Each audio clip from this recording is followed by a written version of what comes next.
Good morning. This is your Gail Friday inviting you to today's Friday Focus. And I have to tell you that this is take 5, so bear with me.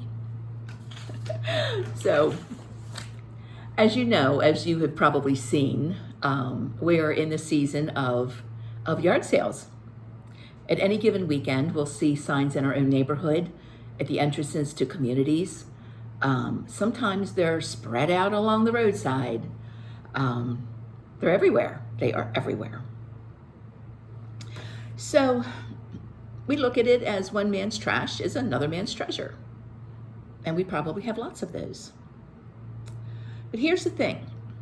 We never realize how attached we are to our stuff until a stranger starts pawing at it on the table in our front yard. And sometimes we find it difficult to not be offended when they offer a mere pittance for some treasured family heirloom. It's probably safe to say that we place a high value on things. Every year, hundreds of people make the decision to spread their entire lives out on folding tables. We price our goods to sell, knowing that there will be one of two outcomes.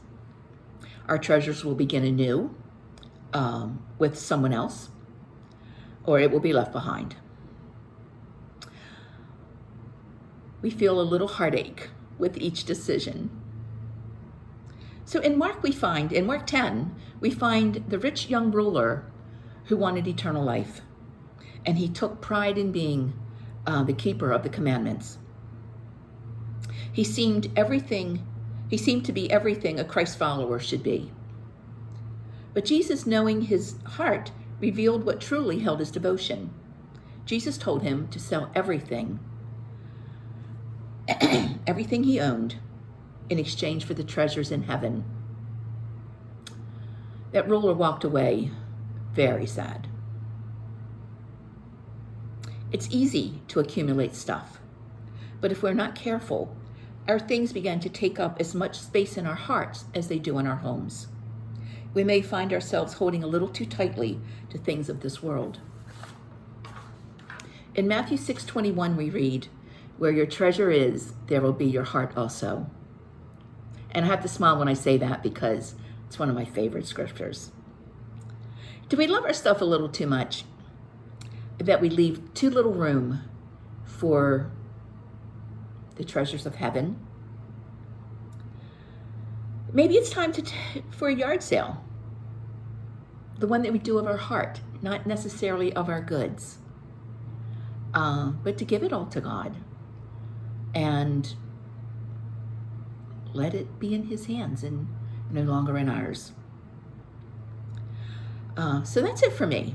But maybe I hope it's something that you think about, because it really made me think about a lot of treasures that I have around my house, and then the treasures that I have stored in the attic that I say, maybe I can get rid of, maybe not. No, not today, not tomorrow, maybe next year. So,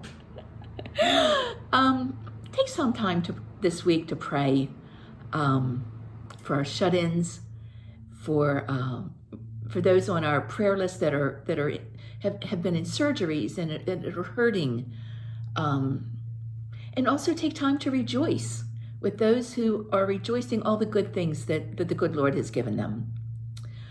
And look at our website to see what's going on this upcoming week. Now, we do know that there will be the summer dance, August 8th, Friday night. I might have that date wrong, but it's August 8th, 5 to 8. Okay.